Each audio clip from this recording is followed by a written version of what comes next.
Welcome to this episode of Pages and Panels. I'm one of your hosts, Kyle, and I have a pretty special episode.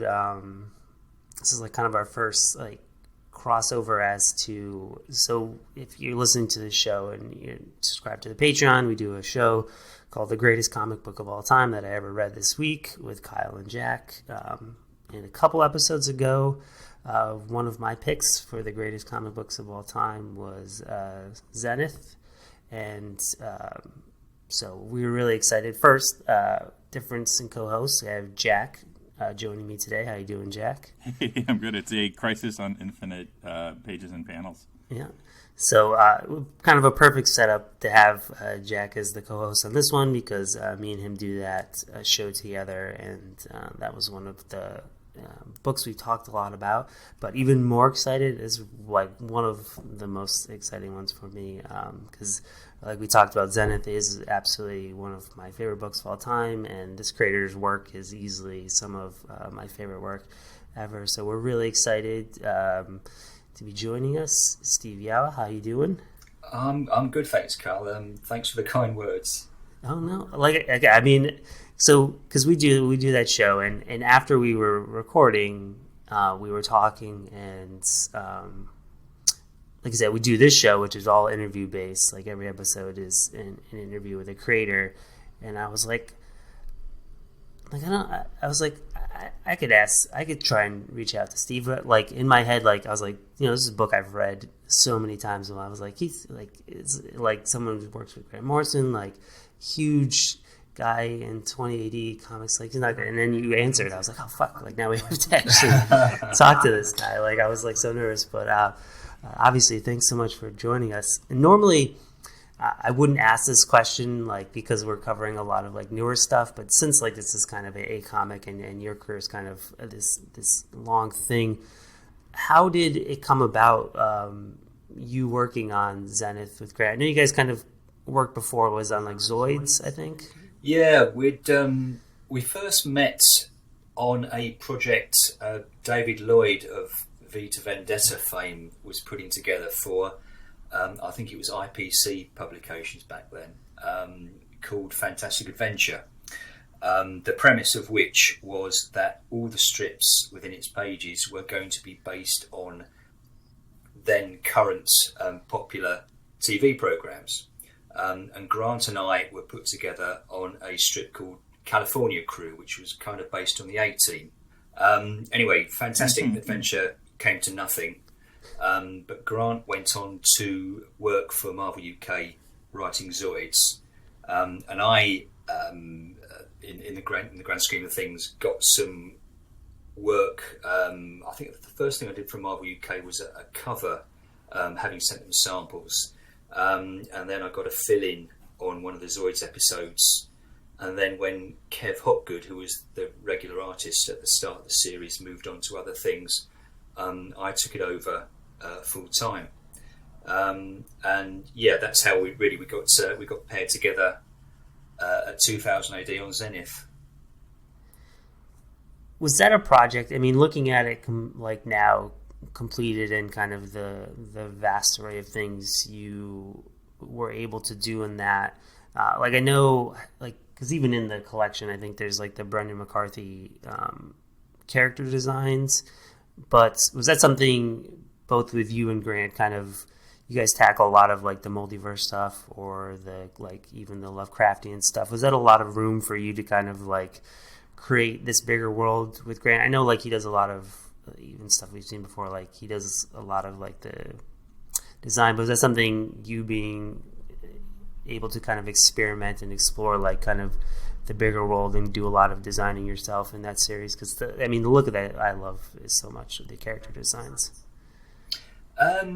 Yeah, Brendan had done the initial designs for Zenith, but he decided he didn't want to go ahead and commit himself to drawing the strip itself full time, which is how I was kind of came to be asked to take the project on.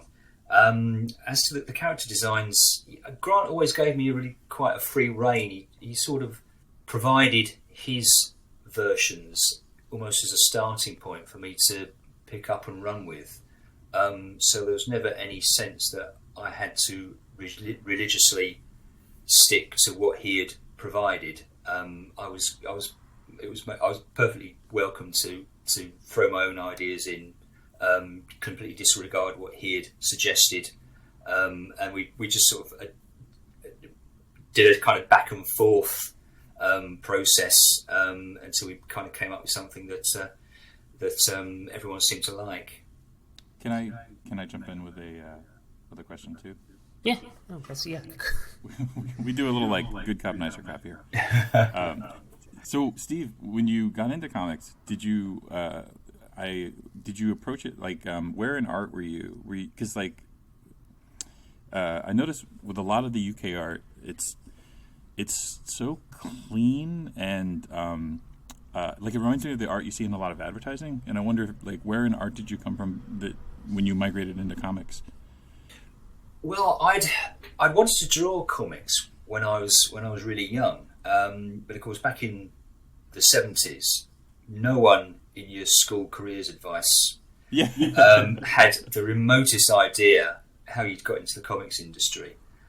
So I kind of drifted away from it all, and I ended up doing 3D design. Oh wow! It was during the course of that, and in the meantime, I kind of gave up the comics when I was 15, 16, I think. But it was while I was doing my degree in 3D design, I picked up a couple of comics. I think the first one I picked up was Epic Illustrated. Oh, gosh, and from great. there, I kind of moved on back into the mainstream, picking up some John Byrne Marvels, that kind of thing. And it reignited my enthusiasm for it all. And so once I'd left college, I sort of made a point of writing to, it was Robin Smith who was the art editor at 2000 AD at the time, asking, how do you draw a comics page? What kind of board do you draw on? And then I had started subscribing to the fan press and getting the I think it was Fantasy Advertiser I subscribed to, and which had all the comics listings in. I kind of taught myself about how the industry, what was going on in the industry, who you had to approach, so yeah. I'm starting to drift a bit here, aren't I? Really? No.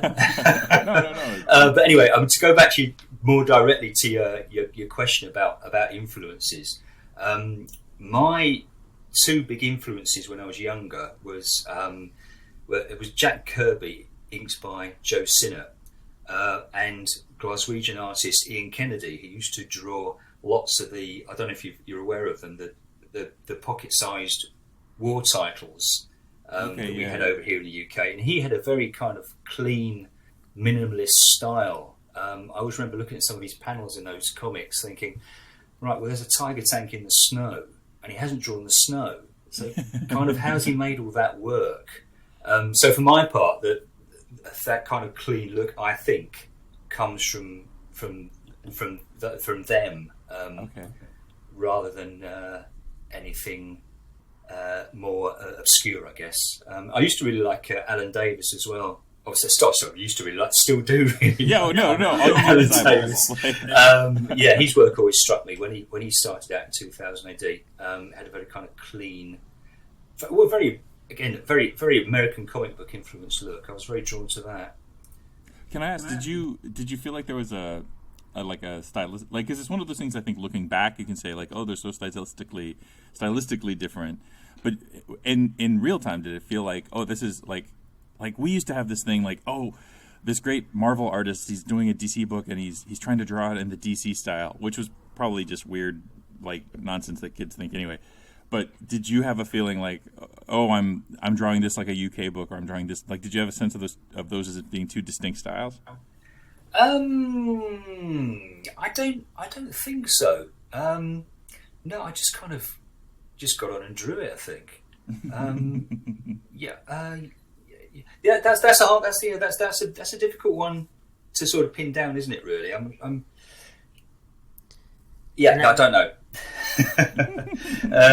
No, I don't ever remember sitting consciously thinking I'm going to draw this like a UK like a UK comic book. I think I was probably more trying to draw like my heroes, rather than Right.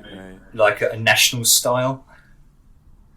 And I don't think I ever made that connection before, but now that you've said it, because one of the things I love about your work is your kind of attention to reactions and facial expressions, and kind of those being a lot of times the forefront of the panels, and really the focus, and like you really endeared readers to the characters, especially like a lot of the stuff in Zenith. And a lot of times the comics or the panels are framed around that, and like that is like a huge Kirby thing I've never like picked up on, is like his like faces were almost always like forefront in it. Like you think of like the classic like Captain America Punch page, like it's so distorted because you really want that face in the forefront.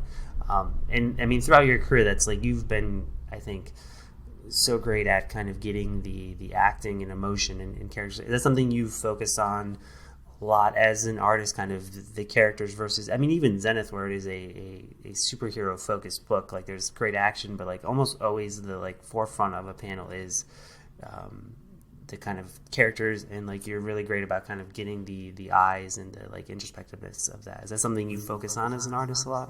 Yes, I have tried. I mean, especially after reading interviews with Alex Toth, when he kind of talks about how he worked really hard at putting emotion into the character's body language when he was doing all those romance comics in the 50s.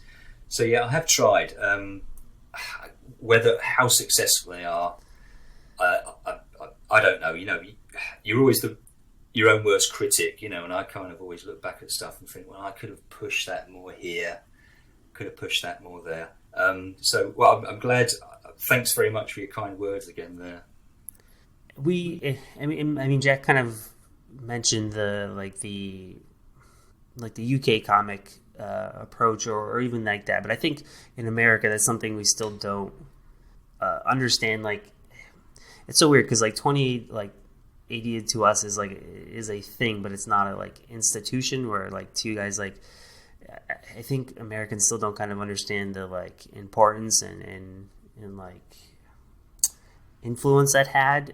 Even in Zenith, like we're reading it now, I think a lot of people are approaching it from these collected editions, whereas like there's like you guys are doing them in like 4 to 5 page shots in issue to issue. Does that change your approach? Because you've done you're famous for your work at the magazine. Is that something? Does it change your approach when you're kind of in these like shortened page counts? I mean, does that taught you to get more out of the page when you kind of have a limited supply to really sell that specific story in that issue? I don't think it changes my approach as such. I think it has a big effect on the way the writers approach these things. I mean, when I'm working on American comic books, I tend to break a 24 page story down into 5 or 6 page pieces that I find it far easier to work in 5 or 6 page chunks than a 20 page chunk. So I guess it influences me in that regard. I think working on a 5 page story teaches a writer the craft of brevity, which can be very useful for them. Does it have a big effect on my approach? I don't think so. No. Go ahead, Jack. Oh, I was just going to say. So at the point at which you sort of came into that, we break things down into like Silver Age, Golden Age, Modern Age, Copper Age, Aluminium Age. But you, I don't know what the phrase for it is, but you came in this like really golden period for comics in the UK. You're coming up with a lot of like your the people in the same class are just this amazing and very influential crop of like writers and artists. Like, how did it feel like? Did you know at the time like this is like, was it like electricity in the air? Yeah, it was a pretty exciting time. I think it's coming just at the tail end of, like you say, the migration of UK creators over to the US. So Alan Moore had started writing Swamp Thing a few years before I became involved with the industry. Dave Gibbons was drawing Green Lantern. Brian had been doing things for DC, Camelot 3000. I think Alan Davis had moved across to DC drawing. It was Batman and the Outsiders he started on, wasn't it? Oh yeah, totally. And then he came in after Aparo, I think. Yeah, that's it. So there was a real buzz in the air. I think with the success of Watchmen, and Dark Knight, and those kind of those big projects that were coming up around then. There's a real buzz generally, I think, amongst everyone in the industry. It seems, everyone. And in terms of the UK, a lot of people would meet up in London every couple of months. There was a big comic mart at the Westminster Hall in central London, and there was a pub nearby where everyone would meet, and you could go in there and you could go and chat to Alan or Dave or Alan Moore. Alan Davis, Alan Moore, Dave Gibbons, David Lloyd would be there, and all these people were just kind of really quite available to talk to. So yeah, there was a lot of buzz around. Oh, nice. A lot of your work, and I think some of the stuff I love the most, like Zenith, and I'm thinking of the Red Seas, is your kind of the black and white work you've done, and even like with Phase 4 of Zenith being colored, I don't think readers a lot of time understand kind of the nuanced approach to black and white, because obviously I think a lot of people assume all comics, like you just draw it and it's inked and then it's colored or it's not, but I think to kind of get out of what you get out of the page, like you have to have an understanding of what you're drawing in black and white. Is that something you do have? Your approach changes knowing you're going to be doing it in kind of the black and white versus the colored, and then kind of how you're going to use kind of the shapes or silhouettes of that versus kind of knowing then what's going to be colored in, and you have that kind of easy color separation. Do you have a different approach to knowing when you're going to be doing a black and white something? Like Red Seas is so fantastic. It was like a beautiful book, and again, to kind of get that out of black and white, I think people don't have an understanding of how much skill and understanding of the medium goes into that.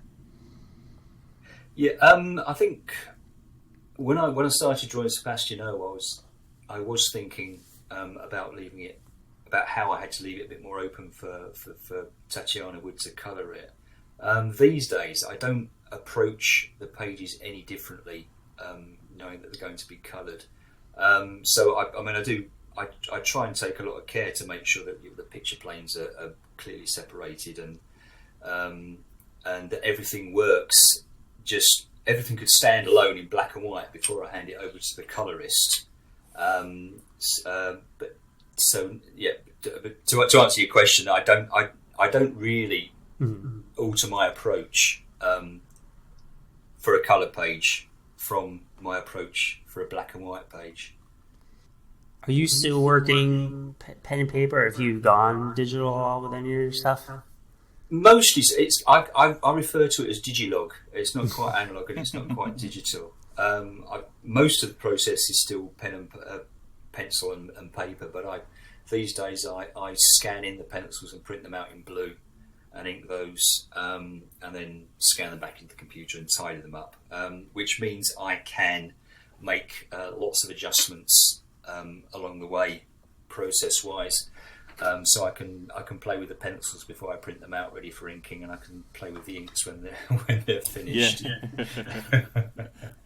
Well, that's the fascinating thing about working that way. Really, you don't ever really have to stop on the drawing. You can kind of move from analog to digital, back to analog, back to digital, and never stop changing the same drawing.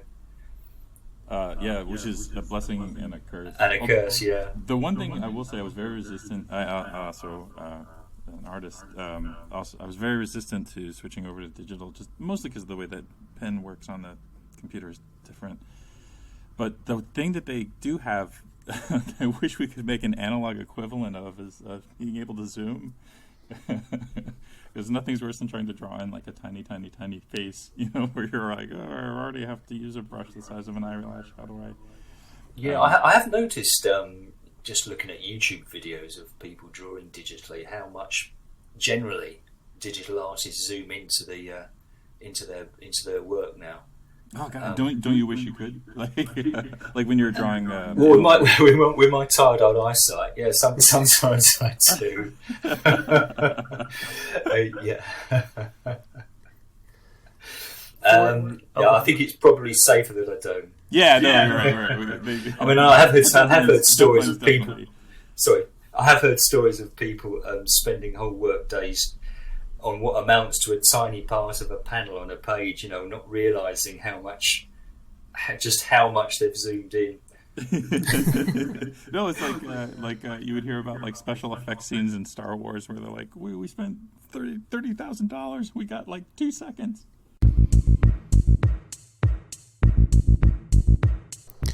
Hey, it's Kyle here. Just want to take a quick break, do some housekeeping tidy things that you're supposed to do for podcasting.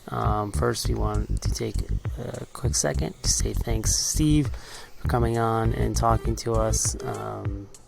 For me, is one of the most exciting interviews I've ever got to do, and I talked about it in the show, but Zenith is one of my all-time favorite comics, so it's really exciting. So we definitely wanted to take some time to thank him. Obviously, in this episode, joined by my co-host on the greatest comic book of all time that I read this week with Kyle and Jack, because I'm Kyle, so that would be him. He's Jack. Thank him for filling in on this episode. It was early in the morning, so I was working around some schedules. So he was able to hop on. If you want to listen to the show with me and Jack, where each week we cover the greatest comic book of all time that we read that week, you can do so by signing up for our Patreon. It is at the $1 tier level, so for $1 a month you get an episode each week with me and Jack talking about newer and older comic books, and then also every week you get the episode Pages and Panels, which was always free, not necessarily in the tier Patreon, but it does help support the Pages and Panels show and everything that goes into kind of getting that show running each week. And other news associated with the show and Patreon and everything, this September 19th we'll be doing our first live stream of our first comic book club. Me, Jack, and Tim, so all three hosts will be together live streaming. We will be talking about a comic book. We put up a poll. The winner was The Demon Bear Saga by Chris Claremont and Bill Sienkiewicz. So we're going to be talking about that, the book. Some of us have seen the movie, how that ties in, just kind of its impact on comics, and we hope to be joined by listeners. So if you want, again, September 19th at 8 p.m. Eastern Time, just check our Twitter at pages_panels. We'll have information how to join us at that day, but we will be live streaming. We'll be taking questions from the chat and anything regarding the show, but mainly about the Demon Bear Saga. And that pretty much covers it. Again, 2 shows each week, an interview show with Pages and Panels, and Kyle and Jack talking about the greatest comic of all time on the Patreon. Again, it's just for $1 a month. It helps the show and us produce it. But that's about it. We'll get back to the episode, and again, a huge thanks to Steve. And that's it. I don't know. I mean, you coming from kind of like Jack was talking about, that kind of, I think what a lot of us now think like for lack of a better term, like the golden age of the British invasion and kind of stuff like that, and the work you've done going forward. I was so excited because, I mean, say what you want about Convergence, which was the whole thing, but like to have you do 2 issues of a Convergence tie-in was like awesome. Have you, with the way comics are now, and kind of like the almost like glut of like is so much out there, and which is awesome, like and people kind of have more agency and control over stuff like that. Have you ever thought about doing like kind of your own stuff, or like taking on the like artist writer role? And like, I mean, even now with like things like people approach like Kicks, I mean, there's so many avenues for things like that. And you coming out of kind of the old way, like comics were made, has there been ever like thought of you kind of doing it, or you like the like classic approach to comics? Well, I enjoy the classic approach to comics. I have thought about stepping out into the world of digital comics and sort of self-publishing that way, but it's kind of a big step, and I think maybe at the moment my mindset is such that I find it almost a bit too frightening to step out there at the moment. Whether I'd like to think one day I'll step out and try something like that. We'll see. Oh, come on in, Steve. The one's fine. One day.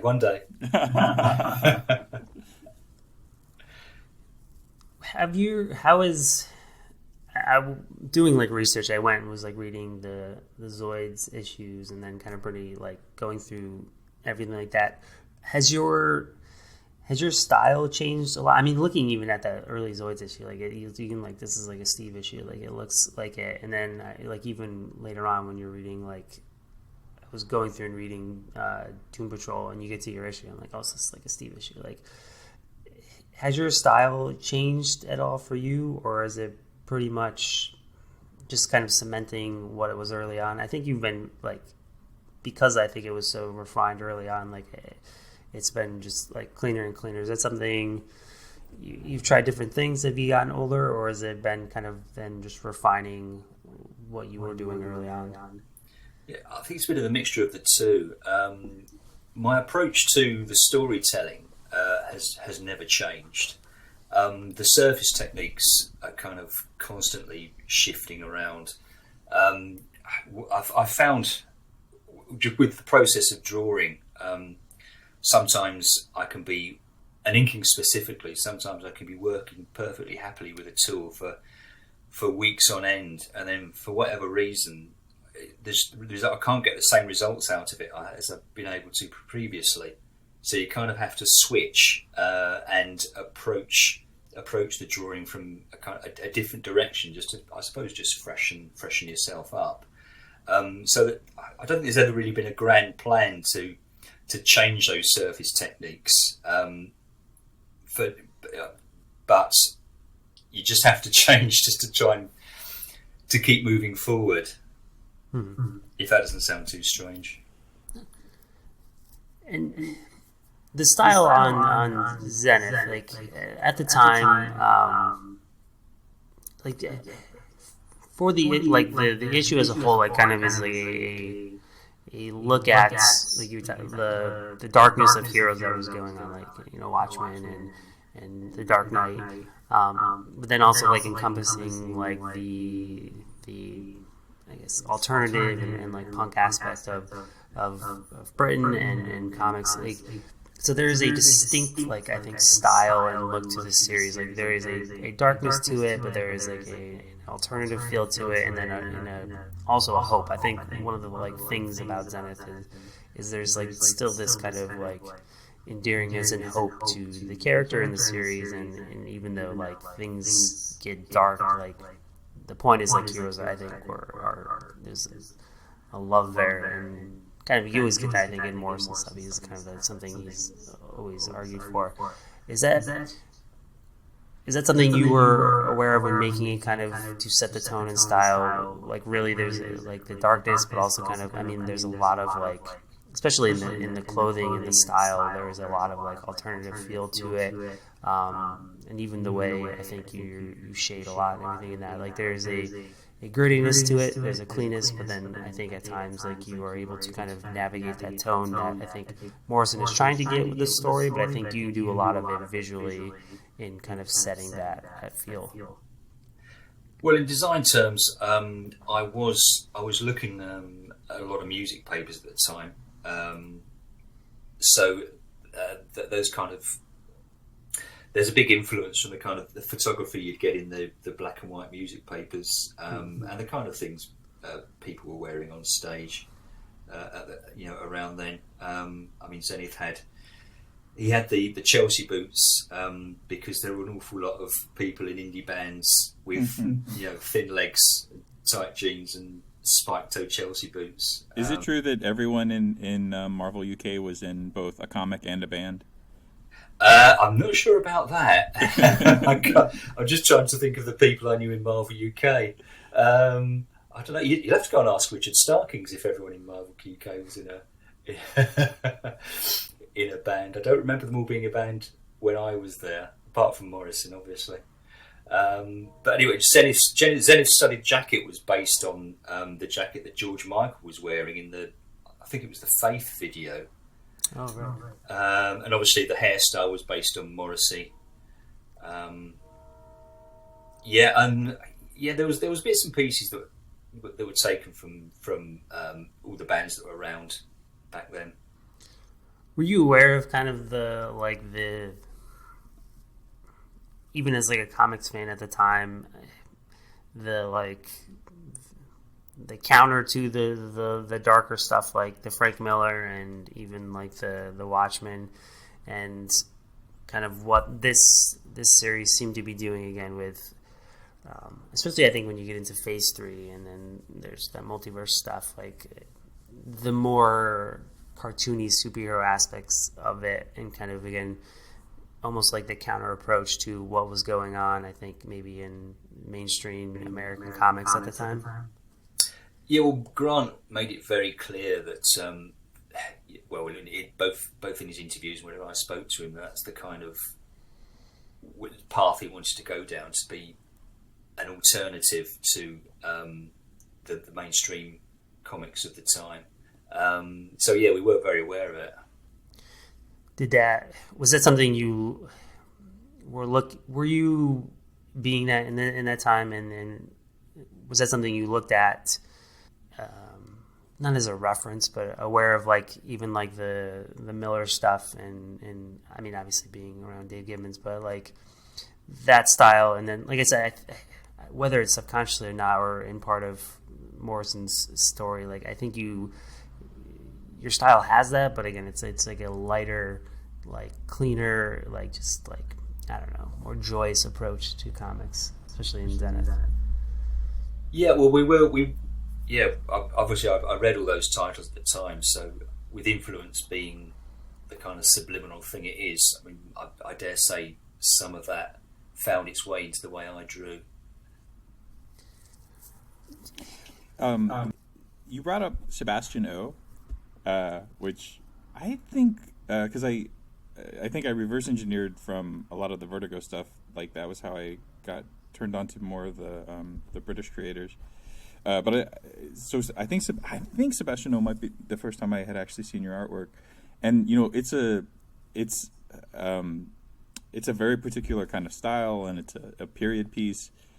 So it's a lot different from, or it feels, looking at it, it feels a lot different from the other work that I'm familiar with.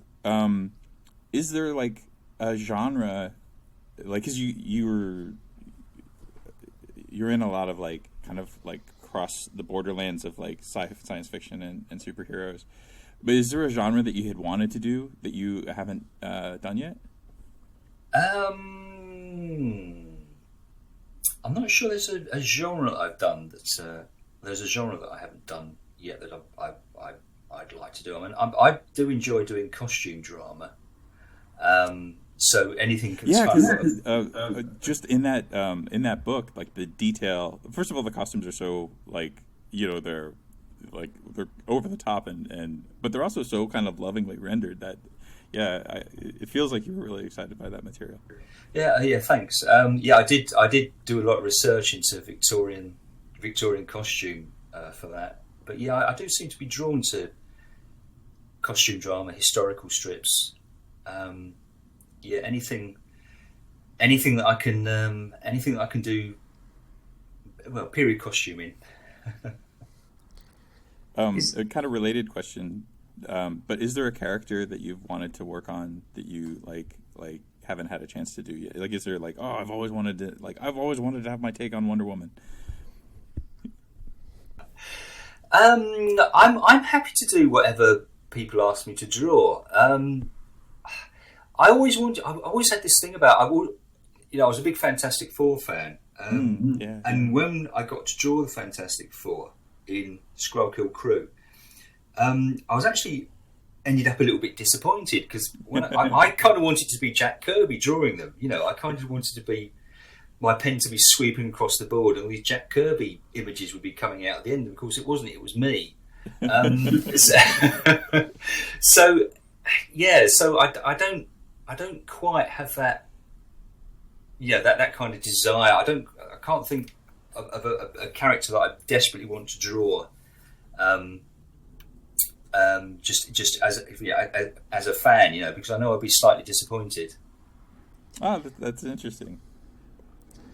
Is kind of with a lot of times we're doing like again newer comics and stuff that's coming out. So I'm always excited when we're able to kind of do like again legacy and people that I've been fans of for a long time. Is there? Because we focus on like Zenith or like Skrull Crew or a lot of the 20AD stuff. Is there something in your career that you are either honestly proud of, or you think stands out more that either doesn't get a lot of attention, or maybe even if it is something that does, like that you have? What is your kind of favorite thing that you have really done that you look back as an artist that really like says like this is like this is quintessential Steve work? Well, I've always enjoyed everything I've ever done. I've been lucky enough to work with some great writers, Grant, James Robinson, Ian Edgington. I'm currently doing lots of work with Dan Abnett at the moment.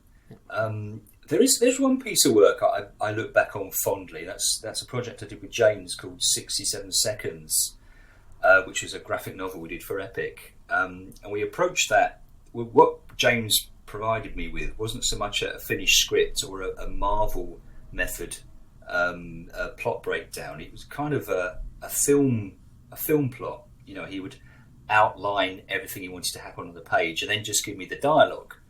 And I look back on that back on the storytelling I did in that, and I still rather like it. Some of the inking's quite clumsy because I was inking with markers at the time. And most of it, there's not really anything of it I'd change apart from maybe one page, which I won't go into. But I look back at that project and think, I still like that. I still like the storytelling in that.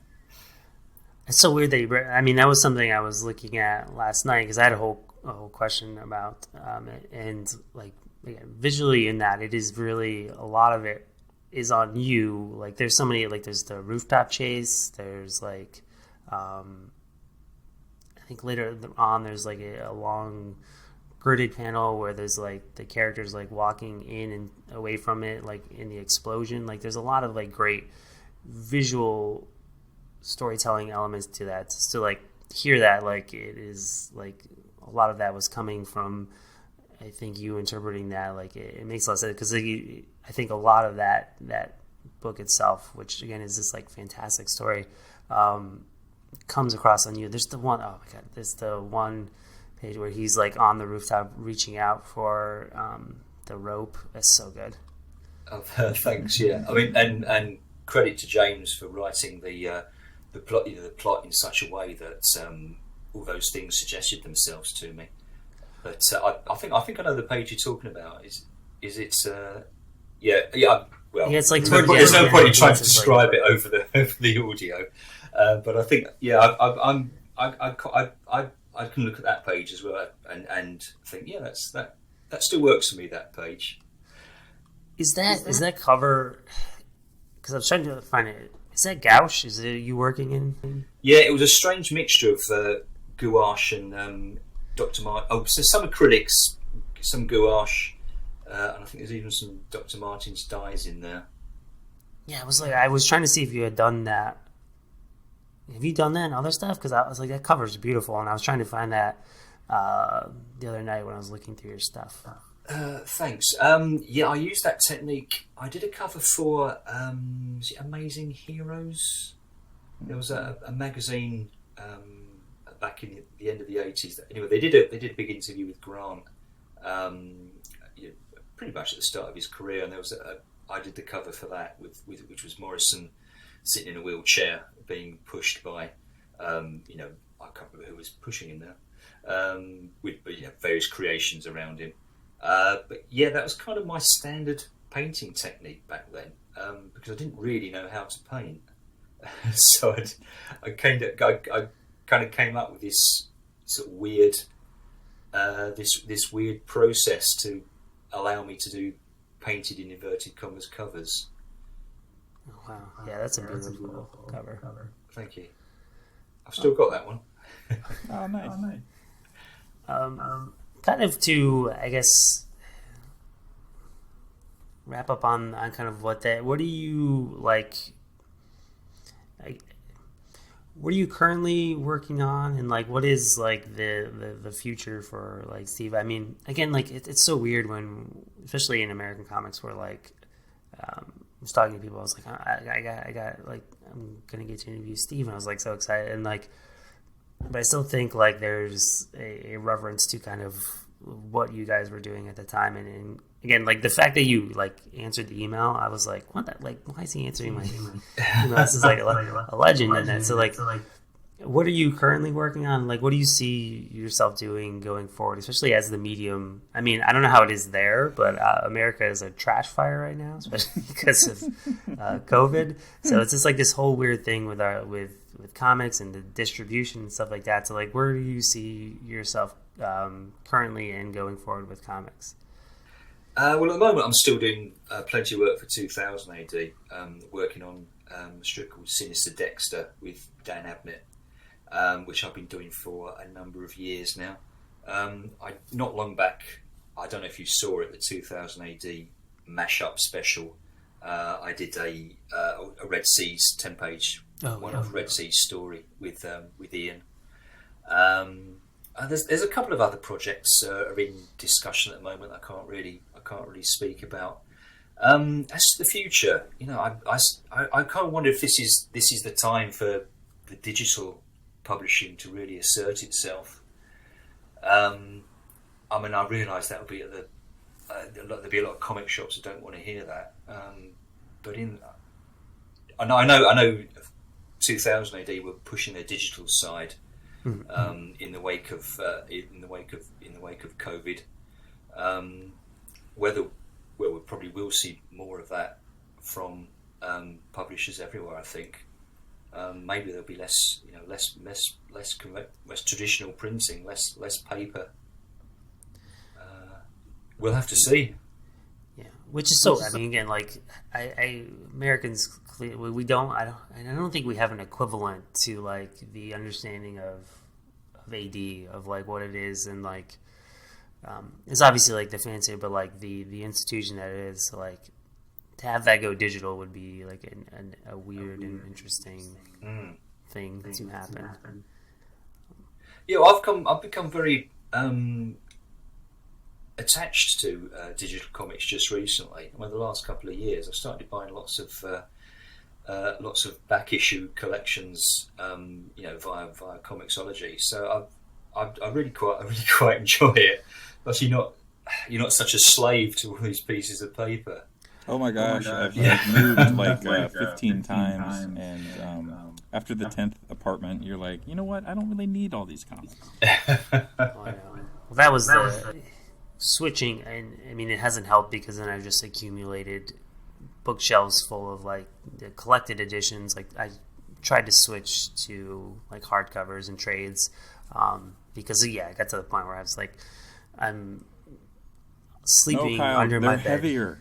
Yeah, I've been sleeping like at one point under my bed. And my wife was like so annoyed that like there was like 7 or 8 long boxes like under our like queen bed, and she's like, "What are we gonna do with these?" And I'm like, "I don't know. Like build a fort with them. I have no idea what we're gonna do with all these." And I still don't, because like no one will take them like when you try to like sell them, like sell off your collection. It's like I'm literally just like, but I've been giving them to the appropriate ones, which even then I'm not good at judging, to my like 7 and 5-year-old. So that's pretty good. But for? Well, I used to donate some of my free copies of, because as working for 2000 AD, you get you get a freebie of everything that's every issue, and I used to let those build up, and I'd take them to when I went for a haircut at the local barbers. I'd leave them there for the kids to read. Were you just like people did in the old days? You'd find comics and things to read when you were sitting waiting for your haircut. Were you able to get one of the Zenith the full collections they did? I think it was like 1,000 copies of that. Yes, I've got one of those. Yeah, nice. Yeah. How, and then it is something I think you have into. What is if someone wanted to, like, what's the best way someone could, I guess, reach out to you or show appreciation for you, or what do you? I mean, you don't even like the idea of like Patreon and stuff like that now. Like, I guess what is the best way people could? Normally, it's like Twitter or something like that. I don't think you have a Twitter, right? No, I don't have a Twitter. I've got an Instagram page, Steve Yeowell Arts. I've got a Facebook page. So yeah, that's the best way to contact me. I can't. I haven't got anything to do with Patreon for. So yeah, I haven't got a Patreon page. Yeah. So yeah, no, I don't tweet. So it's Instagram and Facebook. Yeah. Which yeah. I think for artists, probably more so than I think writers, is like the safer bet, because there's the less. It's more like the obviously the appreciation of it, and there's less like the interaction with like people. I mean, Twitter is what it is. It's an interesting space, but Instagram seems to be nice. Yeah, and I would go follow, like, see it, because again, like you do a lot of like really great sketches on there, and like if you're a fan of Zenith, like you do tons of Zenith stuff on there, which is great. Yeah, I haven't put anything up on Instagram for a while actually. I keep it's easy to get out of the habit, so I really need to focus on getting something up there regularly. I do on the Facebook page. I don't do lots of posts. I once something's been published in 2000 AD, I put the black and white pages up on my, in the albums for people to see. But I'm not, I'm not someone to comment on the state of the world. There's not a lot you can say. Don't worry. It's covered. Other people are. Yeah. And just because it's Jack's filling in, I'll ask Jack, where can people find you? Under the rock that I live under.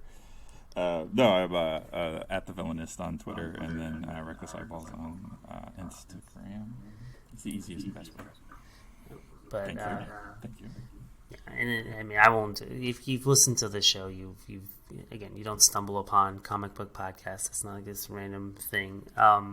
So you know where to find us at pages_panels and all that stuff. But again, a huge thanks, and like, because again, behind the scenes, like Steve, super accommodating. Time zones is always difficult, and I can't do math, so Steve's been super accommodating. We have like the 3 stages of man in time zones. I wasn't sure which time zones you guys were in. I just went for when UK time. I just went for a 3 p.m. Meet, because I thought, well, that kind of keeps me right slap bang in the middle of the 3 time zones over there. So. Oh yeah, I mean it's like, again, it works, and that's perfect. Yeah, and but a huge thanks, and like I said, it's been a huge honor to talk to you. So we really appreciate you coming on. Yeah, Steve, I never get to be on the interview side. It was a real. I'm over the moon that I got to do this and got to talk to you and ask questions. You were a great guest. Thank you so much. That's very kind. I mean, I hope I haven't said and too much during the course of this interview. I honestly hope it will make sense to anyone that's listening in. Oh, definitely. And if you didn't, I got you covered, because I'm not there. But again, anything you can pick up of Steve's work, usually, like I said, I'll have something. But like, he's like a career of everything that's amazing. So go pick up out of all of Steve's stuff. But that's this issue of Pages Panels.